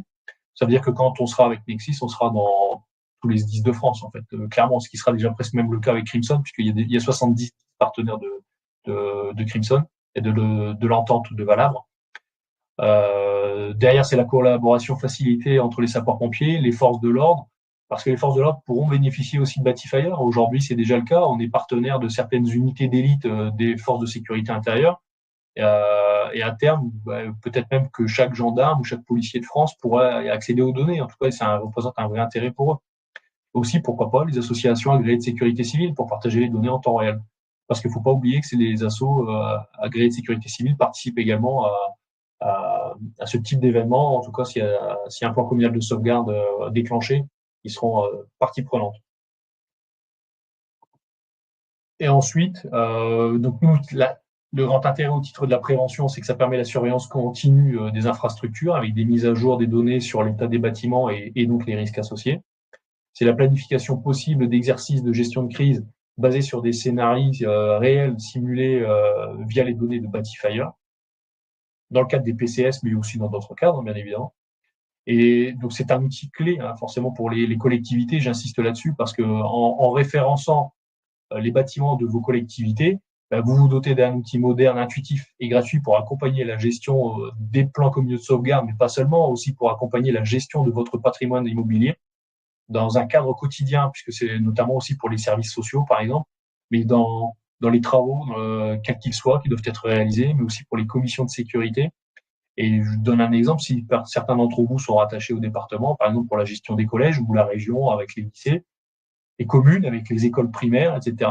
C'est en référençant tous vos bâtiments scolaires, vous permettez aux services de secours d'avoir des informations plus précises et ça contribue à la sécurité des enfants et du personnel enseignant. Ensuite, c'est la réduction des temps, des coûts de gestion des risques grâce à la centralisation des données et à la numérisation. Et pour finir, c'est meilleure protection des populations et une gestion de crise donc qui est davantage proactive. Voilà. Alors, ça, je vais vous le passer très succinctement, mais en gros, l'intégration plus fine de la technologie, c'est vraiment l'innovation. Aujourd'hui, ce vers quoi on va tendre, ça va être l'introduction d'IA, ce qui est vraiment nécessaire parce que la machine doit pouvoir proposer, mais il ne faut pas oublier que c'est l'homme au final qui doit décider en matière de management du risque et gestion de crise. Il doit rester un décideur qui réalise un arbitrage qui relève de sa responsabilité. Et s'il est mal conseillé ou mal préparé, qu'il n'a pas les outils ad hoc, eh bien, ça rejoint encore une fois ce que disait Jean-Yves, c'est la mise en danger d'un point de vue juridique. Et ça, il faut absolument l'éviter. Donc, sur la partie PCS et technologies émergentes, forcément, on parle d'intelligence artificielle pour optimiser les interventions en temps réel, peut-être de l'analyse des données en masse pour déterminer les meilleures stratégies couplées avec de la modélisation, de l'intégration, peut-être de la réalité augmentée pour former les acteurs locaux et simuler des crises avant qu'elles ne se produisent. C'est l'introduction, par exemple, l'utilisation du BIM, le Building Information Modeling. Pour ceux qui ne le savent pas, sachez que demain, on organise aussi avec l'association Atraxis un webinaire à 11h sur le sujet. Donc là, ça permet la modélisation 3D des bâtiments avec peut-être des hologrammes à venir, etc. Et d'autres solutions et des plateformes de gestion de crise interconnectées. Et là, c'est l'interopérabilité avec les outils d'intervention et de secours. C'est le travail en cours avec Crimson et Nexis dont je parlais tout à l'heure. Donc, en conclusion, pour les plans communaux de sauvegarde de demain, Batifire s'impose comme un outil incontournable. C'est déjà le cas. Beaucoup l'ont compris et c'est pour ça que les SDIS viennent vers cette solution. Si les SDIS viennent vers cette solution, ils vont vous inviter de toute façon à référencer vos bâtiments tout comme on va le faire, et c'est d'ailleurs Laura qui s'en occupe, parce que c'est aussi pour vous l'occasion de faire le point sur votre propre analyse du risque, c'est de créer des relations de proximité avec les services de secours. Il faut faciliter les échanges, parce qu'en facilitant les échanges, on apprend à se connaître, on crée des réflexes et on est meilleur le jour J. Et c'est vraiment comme ça qu'il faut pouvoir le voir. Et sachez qu'on vous permet de référencer vos bâtiments, mais qu'on ne s'attarde pas que sur ce qui est structurel. Il y a aussi, par exemple, la possibilité de référencer des lacs, des plans d'eau, des parcelles de forêt, des tunnels, des stations de ski, des funiculaires. Enfin, il y a une multitude de structures qu'on peut référencer et ça, c'est vraiment hyper pratique pour vous. Il y a, par exemple, la ville de Brest qui dispose d'un téléphérique pourrait très bien référencer son téléphérique aussi, alors qu'on s'attend pas à en trouver un quand on ne le sait pas, quoi. Mais voilà, tout type de structure dans lesquelles vous pouvez avoir des personnes et en tout cas tout ce qui représente un intérêt au sens de la gestion des risques sur votre territoire communal, intercommunal, départemental, etc., quel que soit l'échelon de votre collectivité. Tout à fait. Et tout ça gratuitement en plus, Cyril. Exactement. Voilà, j'en ai terminé avec ma partie. Merci Y a-t-il des Cyril. questions avant de passer à Numérisque? Bah, elles ont été posées au fur et à mesure pour l'instant, en tout cas, il y en a pas, mais s'il y en a te concernant, je te solliciterai, en tout cas Cyril. Ah, attends, si, finalement. Un PCS en grande partie dédié à la protection des personnes peut-il aussi prendre en compte les PSBC, avec par exemple sur les choix des zones de repli disponibles, entre guillemets, ou les moyens en personnes et matériel disponibles pour évacuer les archives, par exemple? Alors, oui, au sens de la planification, c'est vraiment deux choses différentes, mais la question est intéressante parce que du coup, ça, c'est là où le fait de penser de manière plus globale la planification permet peut-être de créer de l'interopérabilité entre les plans eux-mêmes.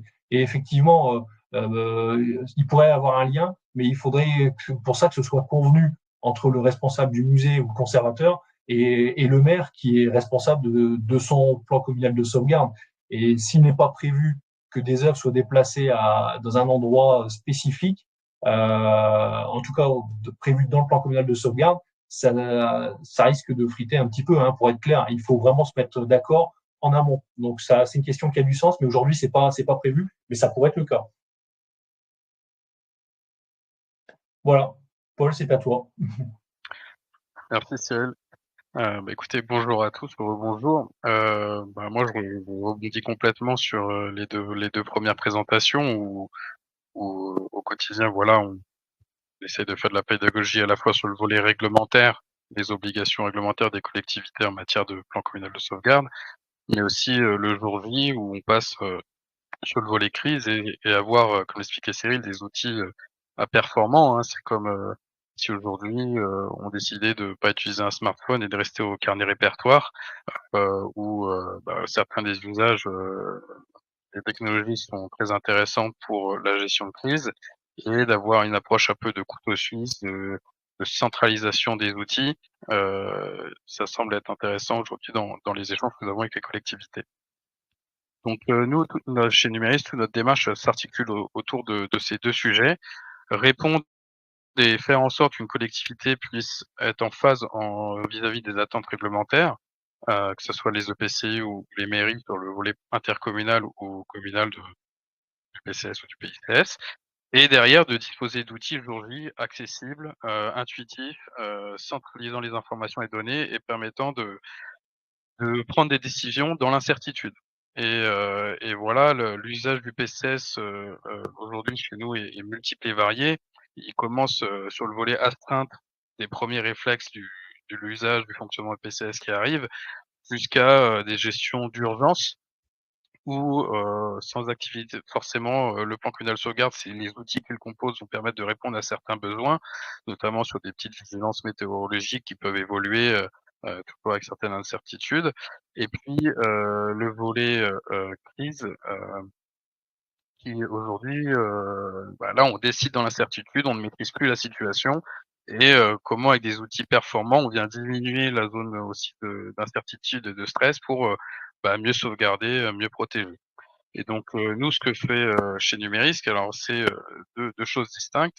À la fois, dans l'entreprise, on a une approche de éditeur logiciel, où là, mon associé Amaury Fischer, qui dirige ce pôle-là chez nous, développe les outils qu'on propose aux collectivités françaises. Nous, on travaille exclusivement aujourd'hui avec les collectivités françaises. Et puis, il y a une autre approche, au sein de l'entreprise, c'est l'approche bureau d'études sur la prévention des risques et de la stratégie. Et donc, on a vraiment allié ces 2 expertises métiers pour à la fois créer nos outils sur la base des besoins exprimés, des sapeurs-pompiers, des collectivités, des EPCI, des syndicats mixtes et comment créer un outil qui se veut s'intégrer plus largement dans un écosystème et en même temps, constamment faire évoluer ces outils numériques au regard des évolutions réglementaires, la loi Matras et la coopération intercommunale dans des outils numériques, le partage d'informations pour alimenter, les plans ou, anticiper certaines décisions. Et donc pour cela, c'est de la R&D continue qu'on effectue au sein de notre, outil. On va sortir d'ailleurs prochainement une version 11 de notre système où là, la coopération intercommunale va prendre tout son sens à travers les outils que nous proposons, en partageant de la signalétique, admettons, des routes coupées, des événements qui se produisent sur la commune d'à côté. Donc notre approche, voilà, depuis une dizaine d'années maintenant que je travaille sur le sujet du PCS, j'ai commencé comme beaucoup d'universitaires dans une collectivité à réaliser dans un stage un plan communal de sauvegarde.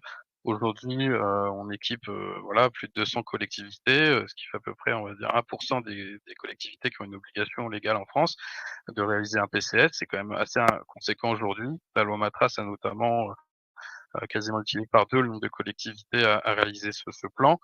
Et ce n'est pas pour rien. Voilà, on voit que les phénomènes météorologiques de cette année notamment ont été particulièrement importants. On voit que les émeutes qu'il y a eu sur voilà, une crise sociale éclair qui s'est déclenchée d'un coup, a mis le feu aux collectivités. Et pareil, nos outils, le PCS de manière générale, permet de gérer ce genre d'événements. Et depuis maintenant 5 ans que nous avons créé la société, ces divers crises qui ont été mobilisées à travers le PCS numérique, c'est crise séisme. Dans notre département, l'année dernière, on a eu un grand séisme qui a profondément touché des communes, des incendies sur des zones industrielles, le Covid, et cetera. Donc le PCS n'intéresse plus uniquement et ne concerne plus uniquement que les communes soumises au risque inondation. On voit que ce prisme-là est révoqué. Maintenant, c'est une approche plus large et on intègre également nos outils l'approche cyber. On voit que le cyber, désormais est intéressant à intégrer aussi dans le plan communal de sauvegarde. Et c'est cette temporalité d'usage des plans aussi, on en parlait brièvement, c'est dans quelle mesure on vient travailler sur un PCS, sur des plans de continuité des activités, quelle temporalité d'usage sur ces différents outils. Et ce qu'on voit aussi généralement, c'est que le PCS, pendant la crise, c'est surtout les services de secours qui vont être actifs, qui vont être aux manettes, mais dès lors que la crise est passée, donc admettons 24-48 heures après, le retour à la normale, donc Cyril a évoqué qu'il n'y avait pas forcément de retour à la normale, mais voilà, la démarche de post-crise, de retour à la normale, où là, la commune prend tout son sens, et ben avoir des outils performants facilite aussi tout ce suivi. Donc c'est vraiment l'approche aujourd'hui sur lequel nous positionnons auprès des collectivités à travers ces outils numériques. Donc aujourd'hui, comme je présentais brièvement, l'idée de Nomé, c'est de faire évoluer les standards des outils de gestion de crise, à la fois de plus facilement gérer son plan communal de sauvegarde ou son plan intercommunal de sauvegarde, mais de l'activer si nécessaire et de disposer d'outils métiers où les collectivités n'ont pas toujours cette compétence en interne. Faire de la cartographie, faire de la gestion de crise, c'est pas forcément des postes aujourd'hui qui sont toujours présents et notamment chez les petites et moyennes communes.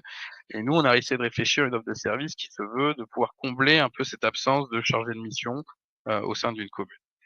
Et également, comme beaucoup de services, une collectivité sur la RH, sur la comptabilité, sur les travaux, et cetera, vont se doter d'outils. Aujourd'hui, c'est un peu le parent pauvre, le service prévention dans les communes, d'avoir des outils métiers performants et de plus être au carnet répertoire à papier, mais voilà, de pouvoir disposer d'outils métiers qui c'est sûr, coûtent des deniers publics, mais aujourd'hui, de plus en plus de collectivités reconnaissent l'usage et l'intérêt de se professionnaliser sur ce genre d'outils.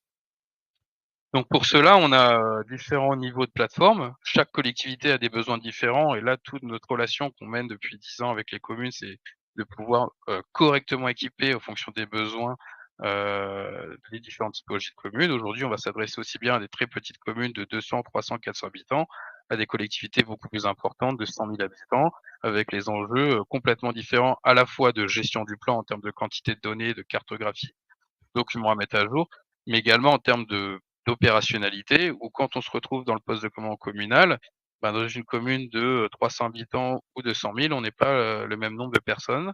Et avoir des accès plus simples, plus rapides en distanciel ou en présentiel sur le terrain ou en centre d'accueil de son PCS en fonction de ses usages, bah, on vient améliorer l'efficience de l'organisation de crise communale. Et tout cela participe à mieux gérer, atténuer l'effet d'une crise sur son territoire, à la fois psychologique, humaine, financière. Donc c'est cette approche-là qu'on développe à travers des outils. Et donc, au regard des besoins exprimés, on va pouvoir proposer différentes solutions, PCS découverte, standard et premium, qui vont impliquer un niveau d'outils, mais aussi d'accompagnement qui vont être différents. C'est comme j'expliquais, l'approche de pouvoir aussi accompagner dans la durée, c'est quelque chose qui est dans l'ADN de nos services chez Numéris. C'est contrairement à un bureau d'études qui va faire un plan communal de sauvegarde, avec une collectivité et la mission a une durée déterminée, admettons de 6 à 8 mois. Le fait qu'on vient déployer des outils dans une commune pendant 3 à 5 ans, notre service accompagne cette collectivité pendant 3 à 5 ans et il s'en passe des choses en 3 à 5 ans dans un PCS. Des mises à jour de données de personnes vulnérables, un agent qui quitte la collectivité, une nouvelle municipalité suite à une élection, à des élections et finalement le PCS n'est pas un outil fini, c'est un outil constamment en évolution et c'est toute notre approche à travers les outils, les services numériques PCS et PCS qu'on propose, de pouvoir accompagner dans la durée les communes qui ont besoin, voilà, d'un accompagnement notamment. Justement, Paul, juste par rapport à ces services, il y a un participant qui suppose que la plateforme PICS Coupe est intéressante si les communes membres ont saisi leur PCS sur la plateforme PCS. Alors voilà, il y a 2 approches. Nous, on travaille de plus en plus, du coup, depuis 2 ans avec, les EPCI sur ce sujet de PICS. Certaines communes, des très petites communes, n'ont pas l'intérêt à digitaliser un PCS qui doit faire 30 à 50 pages maximum pour rester opérationnel et donc là, on a une approche de licence coop qui vont permettre d'aspirer les données du PCS de la commune et les remonter vers le PICS, notamment pour faciliter la mise à jour. Cette approche aussi de coop va permettre aussi à la commune d'accéder au plan intercommunal de sauvegarde, en autonomie, en distance, selon les habilitations et les conventions qui sont passées, dans le cadre du plan intercommunal de sauvegarde. Mais ça va permettre d'intégrer ces communes-là, sans forcément leur imposer un outil dédié et numérique au PCS. Donc voilà, l'idée, nous, c'est vraiment d'avoir une démarche de territoire, sur ces sujets de plan intercommunal de sauvegarde notamment, aujourd'hui et d'harmoniser les plans. C'est toute la difficulté aussi de créer un plan intercommunal de sauvegarde aujourd'hui, c'est qu'il y a pas de normes, il y a pas heu, de de structure, rigide aujourd'hui pour le plan communal de sauvegarde, donc chacun peut faire un peu comme il veut et le fait d'avoir un outil numérique, on vient harmoniser les données, harmoniser les compétences, les connaissances autour de ce sujet-là. Pour, brièvement expliquer, le volet éditeur logiciel que nous proposons à travers, Numéris PCS et PICS, l'approche déjà c'est d'accéder où que nous soyons à son PCS. Je suis en congé, en distance dans ma commune, il y a une veille qui s'active pour un coup de vent violent, je peux accéder à mes informations d'annuaire, de coordonnées, de plans. Je veux donner un accès uniquement à mes services techniques, à la partie bâtiment ou moyens matériels, je peux aussi cloisonner l'accès et donc on peut rendre collaborative cette gestion grâce à la dématérialisation. Pareil, si, les serveurs sont complètement coupés, et non accessibles, le fait qu'on soit en service SaaS, ça met une certaine aussi poursuite d'activité dans l'accès du plan, en étant complètement, décorrélé de l'hébergement, en local. Pour cela, voilà, nous on travaille, on collabore avec une société française qui utilise les serveurs de Dassault Systèmes, 3D Outscale, donc c'est cette rigueur aussi dans l'hébergement, dans l'accessibilité des données qui font la qualité de notre service. Et en termes d'accessibilité, important sur, des situations qui peuvent, bah, entraîner une dégradation, notamment des réseaux, tout le volet numérique qui a été développé sur des technologies, qui fonctionnent hors ligne. Donc ça aussi l'évolution des aptitudes, des outils qu'on peut proposer, même, comme l'expliquait Cyril, il y a 10 ans, il y avait déjà des outils numériques en place, mais ils étaient pas aussi performants. Aujourd'hui, les technologies nous permettent d'avoir des solutions légères, souples, accessibles, qui fonctionnent hors réseau, et qui veulent aussi, proposer, de simplifier la tâche aux responsables PCS des communes notamment. Et pour finir un peu sur, ce volet logiciel, donc il y a le volet numérique qui va permettre d'accéder, on va dire, à une digitalisation du plan communal de sauvegarde. Mais il y a le volet documentaire aussi, où on peut générer à tout moment son plan communal de sauvegarde ou son plan intercommunal de sauvegarde sur la plateforme. Et là, on veille aussi, et notre équipe veille aussi à faire une veille constante sur les nouvelles réglementations, les nouvelles attentes en termes de documents, et de plans et notre engagement en tout cas, c'est, que votre PCS ou votre PICS soit approuvé en préfecture, en fin d'accompagnement à la rédaction. Donc justement le prisme, de notre intervention avec notre équipe, notre équipe, on les appelle les référents numériques. Ce sont, aujourd'hui nos chargés de mission qui accompagnent la première année à la conception du plan intercommunal ou communal de sauvegarde ou à la digitalisation d'un plan existant parce que, quasiment, 50 de nos clients, voire même un peu plus, 70, sont des communes qui avaient déjà un PCS et qui cherchaient une solution pour optimiser sa gestion et son accès. Donc là, on travaille quand on travaille sur de la digitalisation de PCS, on vient notamment, amener notre expertise, au regard des centaines de collectivités que nous avons accompagnées sur comment améliorer l'existant avant de passer sur le digital. Et donc, cette équipe, sur la première année, s'attache à répondre à cette obligation de rédaction et de mise à jour du plan. On a développé également une forte expertise dans la conception et l'animation d'exercices parce que forcément, comme l'expliquait Jean-Yves tout à l'heure, à un moment donné, le plan est une première obligation, mais l'entraînement, devient intéressant. D'une part parce qu'il est obligatoire une fois tous les 5 ans, cet exercice, mais aussi parce que ça permet de mettre tout le monde autour de la table dans la collectivité, de tester les habitudes, de, faire de la pédagogie et on peut pas se tromper pendant un exercice.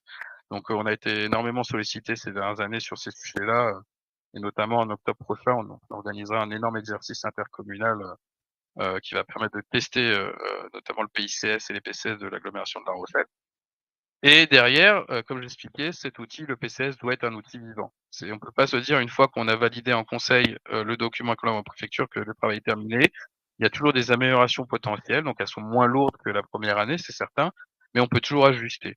De par aussi les entraînements, les exercices que nous faisons, ça permet d'améliorer les processus, d'améliorer les habitudes, de garder les réflexes. Et donc ce référent qui vient accompagner également pendant les 3 années de licence, la collectivité que nous équipons, va avoir un lien de proximité avec le portefeuille de collectivités qui l'accompagne. Aujourd'hui, on équipe au niveau national, donc il est assez intéressant cet écosystème de collectivités que nous accompagnons avec les différentes expériences qu'elle nous propose. Et donc, ce référent va assurer la transmission aussi, de pouvoir facilement, quand un agent part de la collectivité qu'il était responsable PCS, de ne pas perdre les acquis, de pouvoir poursuivre l'usage du PCS et pas, on va dire, se faire avoir par le calendrier un peu quotidien et les déléguer cette charge, on va dire, à plus tard. Sachant que voilà, une crise ne répond pas, enfin ne prévient pas et ne s'applique pas au calendrier politico-économique que les collectivités peuvent connaître. Et donc, il faut savoir être prêt le jour J où ça arrive. Et donc, pour rentrer un peu plus en détail sur la partie bureau d'études, rédaction, digitalisation du PCS, donc là, elle s'articule aujourd'hui chez nous en 5 phases. Une commune et un PCS ou pas de PICS. La première chose, c'est qu'on vient mettre en place avec notre équipe de référents un comité, un groupe de travail, un comité de pilotage. Et après, en 5 phases, on vient traiter les différents blocs du PICS ou du PCS, notamment 50% du travail s'articule autour de la mise en place des cartographies et des bases de données.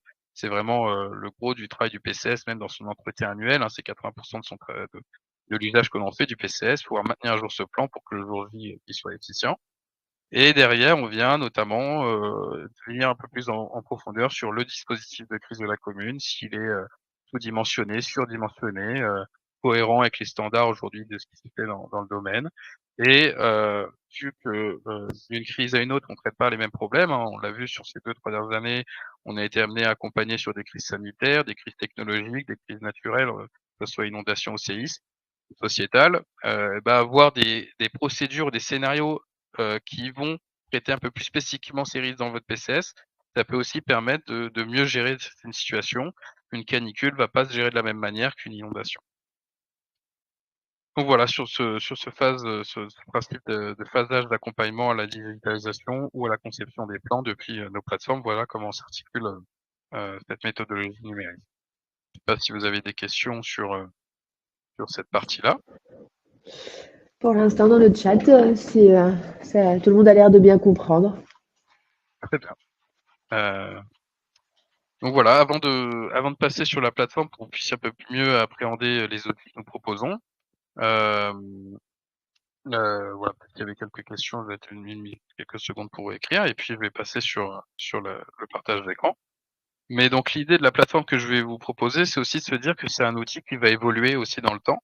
Cyril parlait d'intelligence artificielle. Alors, toutes les collectivités vont pas avoir besoin d'IA dans ces outils, mais c'est des choses sur lesquelles on travaille en recherche et développement aujourd'hui chez nous. Comment faciliter l'accès, l'aide à la décision, sans enlever le caractère humain dans le poste de commandement. La machine ne va pas remplacer l'humain, mais va faciliter son travail. Et ça a toujours été l'objet des outils qui ont été développés. Derrière, donc bien correctement dimensionner cet équipement, c'est vraiment la base un peu de nos premiers échanges quand on travaille avec une collectivité. Donc là, vous devriez voir le partage d'écran arriver et donc nous sommes sur l'outil Numéris PCS. Donc cet outil va être composé selon le niveau découvert standard premium on va dire d'outils et d'un accompagnement plus ou moins important. Notamment à partir du niveau standard et premium, il y a un rendez-vous annuel qui arrive. Donc il y a le volet logiciel qui vous est mis en accessibilité, mais votre référent revient une fois par an vers votre commune pour faire un point de 2 heures sur votre PCS. Et donc ça, c'est vraiment des choses qu'on a souhaité intégrer dans nos services, que le bureau d'études puisse poursuivre son accompagnement dans le temps auprès de la collectivité. Jusqu'à, voilà, sur des services premium, jusqu'à des des accompagnements type astreinte, astreinte 24/7, notamment. Donc cette plateforme, quand on arrive dessus, on va avoir un outil central qui va être, la gestion des données du PCS. Donc l'outil est vraiment, sur les mêmes nomenclatures que la construction d'un plan intercommunal ou d'un plan communal de sauvegarde. Et on va notamment pouvoir voir un système d'indicateurs de mise à jour, qui est peut-être le premier élément qu'on a développé sur notre plateforme, savoir si nos données sont opérationnelles ou pas. Toutes ces données-là, en fait, on vient, lors de la phase 1 et 2 de notre accompagnement, définir quelles sont les bases de données que vous souhaitez mettre en place dans votre, plan communal de sauvegarde numérique. Par exemple, si je prends, les enjeux tels que les populations vulnérables, ce que l'application va pouvoir permettre, aux utilisateurs, de nos services, c'est à la fois de gérer, administrer toutes leurs bases de données, de pouvoir cartographier instantanément leurs informations, hein. On le voit, la cartographie, c'est un outil majeur souvent et trop souvent absent dans les PCS parce que soit les cartographiques sont en PDF et sont obsolètes et donc ça demande une lourdeur de mise à jour, soit parce qu'il n'y a pas forcément cette compétence-là, pour, créer des cartographies. Et là, l'outil vise à automatiser ce genre d'usage.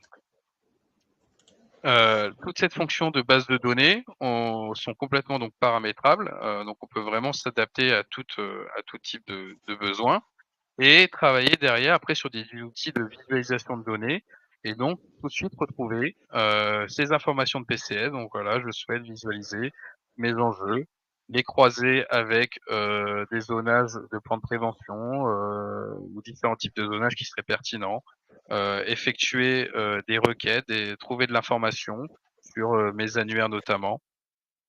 Et ainsi vraiment s'approprier les données qu'on vient mettre en place dans le plan et que ça soit pas simplement un recueil, de données classiques et que derrière on puisse pas capitaliser sur toutes ces informations qu'on vient mettre en place. Donc cet outil de cartographie donc d'interconnexion du plan documentaire et des bases de données, on l'applique aussi à des partenaires, hein, ça pourrait être des partenaires comme Batifier ou d'autres, startups comme Vortex avec qui nous travaillons, où on va pouvoir se connecter, par le biais de passerelles numériques, la passerelle API entre différents systèmes d'information, à des capteurs, à des cartographies, à des systèmes d'alerte, à des systèmes de RH et ainsi toujours avoir cet esprit de centralisation des usages et données et de éviter la multiplicité des interfaces. Parce que le jour où on se retrouve dans un PC de crise et on a, 5 outils différents qui ont 5 interfaces différentes et donc avoir des habitudes et un niveau de formation sur tous ces outils, c'est assez complexe. Nous, notre parti pris, c'est de nous associer avec des partenaires et de tout centraliser pour que l'usage en soit simplifié. Donc Donc Paul, typiquement oui, pardon, j'avais une petite question justement, cet outil il peut se coupler avec le SIG en place dans la collectivité, si on veut, bien ou sûr. pas? Oui, bien sûr, on peut, à la fois, envoyer de la donnée vers un SIG existant et donc là, on développe une passerelle API vers ce système d'information géographique. On définit la récurrence d'envoi de données, par exemple, ou d'aspiration de données et l'intérêt, voilà, c'est soit Numéris crée la donnée, on l'envoie vers un SIG ou inversement, on utilise un SIG, on récupère la donnée dans Numéris pour alimenter un PICS ou un PCS. Donc nous, justement, sur cette partie, centralisation des usages, on a tout un volet un peu de marketplace qui se dessine aujourd'hui avec nos partenaires et de pouvoir activer des services que vous avez externalisés à votre plan communal de sauvegarde et les centraliser dans une approche d'outils liés à la prévention et à la gestion de crise. Donc ces outils de cartographie vont être assez intéressants du fait qu'on va pouvoir, directement visualiser toutes les informations, de notre plan communal de sauvegarde. On va pouvoir travailler, un organigramme de crise et pareil, là aussi, on vient largement alléger tout ce qui est, volet mise à jour en liant, on va dire, des personnes à des tâches, à des postes, à des missions. Et quand on met à jour les annuaires de ces personnes, bah, ça s'applique partout dans l'application et donc dans le plan. Et donc là aussi, on allège, voilà, largement la redondance de mise à jour qui est un peu quelque chose d'assez pénible dans le plan communal de sauvegarde. Et on vient, comme j'expliquais, travailler des scénarios, des plans d'action. Et donc, en fonction des risques qu'aura retenu la collectivité dans son plan communal donc, ou intercommunal, ces risques peuvent évoluer depuis la plateforme. On va pouvoir travailler, par exemple, sur des plans d'action gradués, où là, on vient en fait rendre accessible tout le contenu du PCS dans un scénario, une to-do list. Donc, que les cellules vont pouvoir mobiliser, soit en version papier, soit en version numérique, dans une partie plus dédiée à une salle de crise collaborative, qui est une sorte de poste de commandement communal numérique. Ces éléments-là sont travaillés avec notre équipe pendant la phase de rédaction digitalisation des plans. Et on peut aller jusqu'à proposer aussi un système d'alerte par SMS et vocal aussi pour une nouvelle fois centraliser les différents usages, les différentes obligations. On le rappelle, les obligations du maire s'articulent autour de 3 piliers: le plan communal de sauvegarde, la culture et la prévention des risques avec le DICRIM et l'alerte. Et donc voilà, l'alerte, il y a FR Alert qui a ses avantages et ses inconvénients. Le mégaphone aussi a ses avantages et inconvénients. Le système d'alerte par SMS et vocal a aussi ses avantages et inconvénients. Et c'est en multipliant aussi un peu les outils, correctement, dimensionnés qu'on vient rendre plus efficient aussi son organisation de crise. La finalité, en fait, de tout ce travail de digitalisation ou de création d'administration du PCS, c'est de pouvoir générer à tout moment, depuis l'outil document, un plan communal de sauvegarde ou un plan intercommunal de sauvegarde. Là, pareil, dans le cadre de notre R&D continu, on a des villes qui sont mutualisées PCS, PICS. On a créé des systèmes qui permettent d'administrer les 2 plans en simultané et pas avoir un PCS administré, un PICS administré. Voilà comment on est à l'écoute aussi des retours de collectivités clientes dans les améliorations. Et donc sur cette partie, plan, vous retrouvez un plan communal de sauvegarde que notre équipe a conçu, a enrichi depuis, 5-6 ans désormais, depuis qu'on conçoit ce plan de manière numérique, au regard des dernières attentes réglementaires aussi, de la loi Matra. Et vous allez pouvoir faire plusieurs choses, soit télécharger un PCS complet et donc là, j'ai besoin d'envoyer à la préfecture, un nouvel exemplaire ou d'imprimer en mairie un nouveau document et là je lance la génération. Je peux également, anonymiser toutes mes données. Si je dois envoyer un document public et que je dois anonymiser ou gérer un PCS, public, un PCS opérationnel, l'application va pouvoir vous permettre, voilà, d'anonymiser les données et faire votre petit panier, de fiches actions ou procédures en disant: «Voilà, je veux, ma fiche action, mon site de poste de commandement, mon organigramme». Je veux faire qui peut être imprimé pour, mon maire ou mon premier adjoint qui est, responsable, qui est directeur des opérations de sauvegarde ou responsabilisation communale et ces éléments de documents, je peux soit les imprimer à la volée et envoyer par mail, après ou les enregistrer en tant que kit, admettons. Donc par exemple, je vais mettre, cellule, DOS. Hop, je fais créer. Et donc le jour où j'ai besoin, sur une astreinte, sur une veille ou une déclenchement de crise, j'ai besoin d'imprimer mon kit papier à mes élus ou à mes équipes, le volet numérique est intéressant, mais il y a toujours l'équivalent papier qui est proposé chez nous et hop, on a juste à sélectionner son kit cellule DOS, lancer la génération, l'application met à jour le contenu du kit et au moins on s'assure d'avoir des éléments physiques papier sur table, devant nous. Donc voilà pour cette partie-là. Toute la partie, document est personnalisable dans une certaine mesure. On peut venir téléverser des fiches procédures existantes à la place de fiches, nativement présentes, dans l'application. Donc là, ça laisse une certaine souplesse aussi pour personnaliser le contenu du plan quand il y a de l'existant.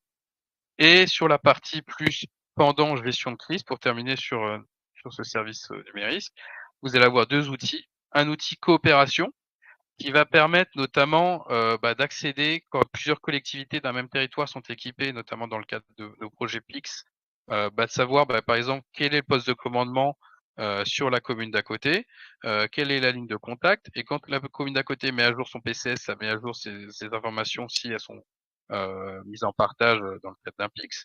Il peut aussi chercher dans les moyens PCS de toutes les communes, par exemple, un groupe électrogène ça va me dire quelle commune a recensé un groupe électrogène et plus facilement accéder à l'information.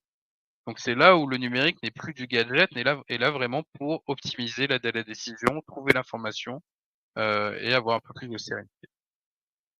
Enfin, la partie pendant là qui concerne plus le poste de commandement communal ou intercommunal, on va pouvoir venir créer une crise ou rejoindre une crise en cours. Donc ces cellules vont pouvoir accéder à des tableaux de bord, partager de la donnée également sur d'autres communes qui seraient concernées sur une même crise en simultané, si on veut partager de la signalétique notamment, de routes coupées, d'intervention de forces de l'ordre ou de forces de secours. Ce système de salle de crise va notamment avoir 2 fonctionnalités majeures, qui va être la main courante partagée, où on va retrouver le scénario qu'on aura créé dans le PCS qui correspond à la crise en cours et derrière gérer les événements et interventions. Pareil, c'est un outil qui est relativement intuitif où, les cellules vont pouvoir intégrer dans une main courante commune toutes les actions et décisions qui sont prises pendant la durée de la crise et surtout en post-crise, où le retour, à une vie à peu près, normale, peut prendre du temps. On l'a vu avec les tempêtes Xynthia, on l'a vu dans la vallée de la Roya, c'était des inondations et une tempête qui durait 24 heures, 48 heures, mais le retour à la normale derrière, c'est des mois. C'est héberger les gens, les réseaux et cetera et donc une crise peut se prolonger, largement et ces outils visent à faciliter vraiment tout le suivi, notamment, juridique, quand il y a besoin de justifier les actions de la collectivité. Et donc cette partie événement intervention va être couplée aussi à des fonctionnalités de gestion de centre d'accueil, d'aide aux personnes vulnérables, hein, créer un dispositif par exemple pour les suivis canicules, pour pouvoir centraliser tous les appels qu'on va faire aux personnes, relativement fragiles, à des événements climatiques, notamment les périodes, estivales. Et cette main courante va être connectée également à une cartographie plus dite opérationnelle. Et là, on va pouvoir une nouvelle fois réactiver toutes les données de son plan communal ou intercommunal, mais également afficher ces zones de risque et derrière alimenter une main courante. Donc par exemple, créer un événement, euh, hop, chute d'arbre, je vais mettre. Je vais dire que c'est une information d'un riverain de monsieur Boulin qui nous a contacté. Et derrière, créer cet événement. Cet événement va venir également alimenter la main courante, on va dire plus administrative et ainsi, selon les cellules, si elles ont plus une appétence terrain, une appétence administrative, utiliser un outil commun, qui permet de gérer les événements et les crises dans le temps. Petite question, Paul. Oui. Et alors, est-ce qu'il existe aujourd'hui un Vademecum et un document support pour aider les communes à rédiger leur PCS ou leur PICS? C'est nous qui est proposé. Pardon? Des documents qui sont proposés par Numérisque. Alors, ça, je ne sais pas, faut qu'il précise. Vous pouvez préciser votre question? Non, non. Aujourd'hui, il existe des documents, il y a le Memento du maire, le guide méthodologique de rédaction du PCS. Il n'y a pas l'équivalent aujourd'hui côté PICS et c'est ce qui complexifie aussi un peu de connaître un peu la doctrine sur le contenu de ce plan aujourd'hui en France. On a les grandes lignes, mais là-dessus, il n'y a pas de guide sur le PICS. Mais sur le PCS, il y a des éléments. Soit la préfecture va donner des modèles, soit il y a le guide du Memento du maire.